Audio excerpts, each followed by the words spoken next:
మొదట మొక్కిన దేవుని ప్రతిమ, రేగు పళ్ళకై పట్టిన కుస్తీ, రాగి చెంబుతో చేసిన ఇస్త్రీ, కోతి కొమ్మలో బెణికిన కాలు, మేక పొదుగులో తాగిన పాలు,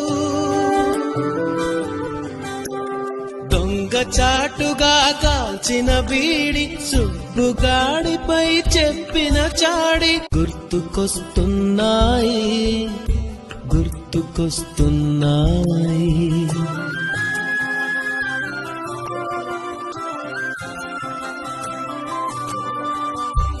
ఈ గాలిలో ఏ మమతలో మా అమ్మ మాటలాగా పలకరిస్తున్నాయి, గుర్తుకొస్తున్నాయి, గుర్తుకొస్తున్నాయి.